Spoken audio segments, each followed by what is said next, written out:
नमस्कार। The Bihar teachers system makers मेरा mobile मेरी शिक्षा मिशन के इस मंच पर आप सबका स्वागत है।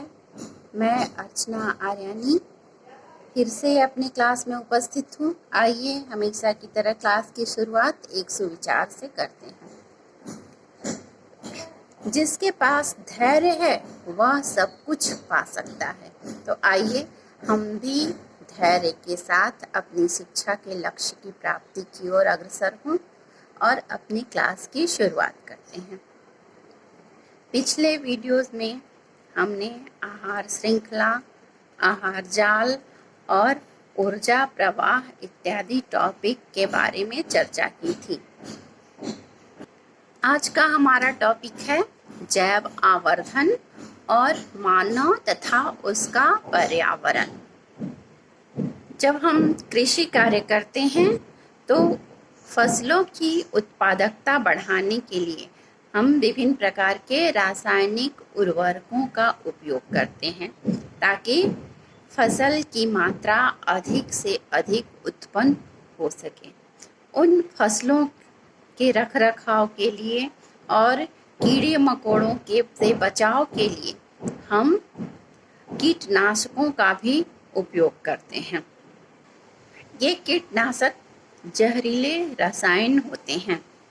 मिट्टी और जल के द्वारा ये रासायनिक पदार्थ जो कीटनाशकों में उपस्थित होते हैं और इन उर्वरकों में उपस्थित होते हैं पौधों में प्रवेश करते हैं और पौधों के से होते हुए ये विभिन्न स्तरों आहार श्रृंखला के विभिन्न स्तरों से होते हुए आहार श्रृंखला के उच्चतम पोषी स्तर मनुष्य तक पहुंच जाते हैं।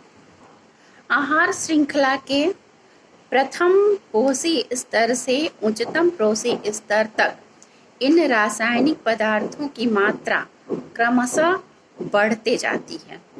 इसी क्रिया को हम जैव आवर्धन कहते हैं।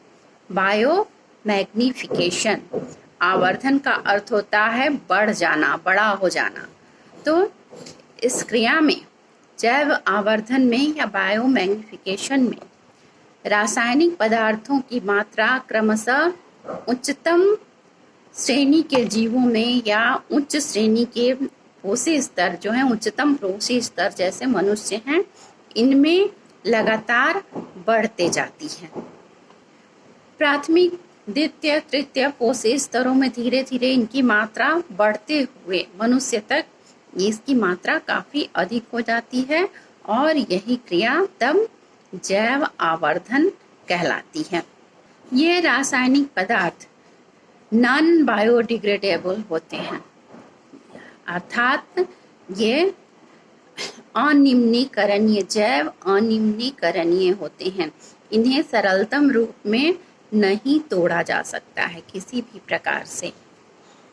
इन्हीं कारणों से हमारे जो भोज्य पदार्थ हैं जैसे अन्न हैं, फल हैं, सब्जियां हैं, इनमें इन हानिकारक रासायनिक पदार्थों की मात्रा धीरे धीरे बढ़ते जाती है और जब हम उसका सेवन करते हैं तो वही हानिकारक रासायनिक पदार्थ हमारे शरीर में भी पहुंच जाते हैं। ये पदार्थ ऐसे होते हैं जिन्हें हम धोकर या अन्य प्रकार से दूर नहीं कर सकते हैं। इस तरह के पदार्थ युक्त या अर्थात इन रासायनिक पदार्थ युक्त भोजन का सेवन करने से हम विभिन्न प्रकार के बीमारियों के शिकार होते हैं। हमने पढ़ा है कि जीवों का उसके पर्यावरण से अन्योन्याश्रय संबंध होता है। मनुष्य का भी पर्यावरण के साथ सीधा संबंध होता है। मनुष्य की जो भी गतिविधियां होती हैं वह उसके पर्यावरण को प्रभावित करती हैं। अर्थात हम अपने क्रियाकलापों से उत्पन्न जो अपशिष्ट पदार्थ होते हैं, वेस्ट मटेरियल्स होते हैं, उन्हें इधर उधर फेंक देते हैं। ये हानिकारक होते हैं और ये सीधे हमारे पर्यावरण को किसी न किसी रूप में प्रभावित करते हैं। ये अनावश्यक पदार्थ अपशिष्ट पदार्थ या वेस्ट मटेरियल कहलाते हैं। ये अनावश्यक या अपशिष्ट पदार्थ दो प्रकार के होते हैं। पहला जैव निम्नीकरणीय या बायोडिग्रेडेबल अपशिष्ट और दूसरा जैव अनिम्नीकरणीय या बायो नॉन डिग्रेडेबल अपशिष्ट पदार्थ। जैव निम्नीकरणीय अपशिष्ट पदार्थ या बायोडिग्रेडेबल वेस्ट मटेरियल जो होते हैं उनका उपयोग हम पुनः किसी न किसी रूप में कर सकते हैं। ये जैव निम्नीकरणीय पदार्थ सरल रूप में तोड़कर या तो पुनः पर्यावरण में वापस लौटा दिए जाते हैं, कुछ मिट्टी में मिला दिए जाते हैं या गैस के रूप में वायुमंडल में मिल जाते हैं। इस तरह से ये पदार्थ अब खुद को पर्यावरण में फिर से पुनः स्थापित कर लेते हैं, फिर से ये पर्यावरण में जाकर मिल जाते हैं। जैसे जंतुओं के मलमूत्र या सीवेज या कृषि के द्वारा उत्पन्न अपशिष्ट पदार्थ, कागज, कपास से बने हुए कपड़े, जंतुओं के या पेड़ पौधों के मृत शरीर, ये सब जैव निम्नीकरणीय पदार्थ हैं। ये अपघटनकर्ता के द्वारा पुनः सरल रूप में तोड़कर पर्यावरण में फिर से स्थापित कर दिए जाते हैं।